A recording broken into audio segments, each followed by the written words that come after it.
Noong nakaraang araw lang mga amigos, nilabas natin dito sa Walang Preno TV na ang susunod na laban nga daw po ni Saul Canelo Alvarez ay kontra kina Jermall Charlo sa Mayo at Terence Crawford sa Setyembre.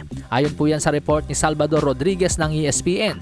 Bagamat hindi pa po konkreto, pero ngayong araw po mga amigos parang lalong pinagtibay po ang Canelo versus Crawford na posible nga po talagang mangyari.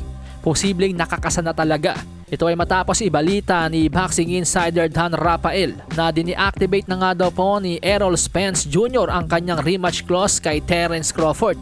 Ito po ang sabi ni Dan Rafael sa kanyang report mga amigos. The Terence Crawford versus Errol Spence rematch reportedly now looks like it is not going to happen.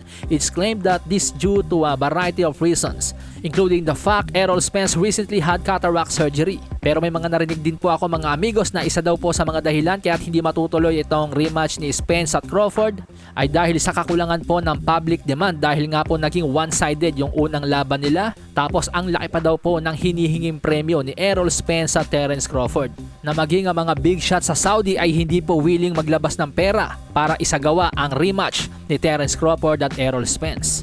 So tandaan po natin mga amigos, si Canelo ay may 3-fight deal sa PBC na gamit niya na yung isa kontra kay Jermall Charlo noong nakaraang taon ng Setyembre, kaya may dalawang laban pa siyang nalalabi under PBC contract. Sa kabilang banda, Terence Crawford may 2-fight deal sa PBC na gamit niya na rin yung isa laban kay Errol Spence noong nakaraang taon ng Hulyo at yung ikalawa nga sana para sa rematch pero ngayong hindi na nga daw po matutuloy ang Crawford versus Spence rematch. Natural kailangan ma-maximize ni Canelo at ni Crawford ang kanilang nalalabing mga kontrata sa PBC. And that means yan yung mga laban na posibleng mag-akyat ng malaking pera kay Crawford at Canelo. Dahil nauna na pong sinabi ni Crawford na lose-lose situation para sa kanya kung ang ihaharap sa kanya ng PBC ay si Jaron Boots Ennis. Si Thurman naman may schedule fight na rin kontra kay Team 2. Wala na po akong makitang boksingero ng PBC na pwede itapat kay Crawford na magbibigay ng malaking kita sa kanya maliban kay Canelo Alvarez or kung aakyatin siya ni Gervonta Tank Davis. Pero medyo malabo na yung Tank Davis dahil kay Ryan Garcia nga ayaw lumaban nun sa 140 pounds, sa 147 pounds pa kaya kay Crawford. So parang ang lagay mga amigos, wala na pong ibang ma-o-offer itong PBC kay Terence Crawford. At sa kabilang banda, si Canelo Alvarez naman ayaw naman pumalag sa mga katimbang niya tulad ni Benavides. At kahit sinabi naman ni Dimitri Bivol na willing ito babain si Canelo sa 168 pounds, ayaw naman po ni Canelo.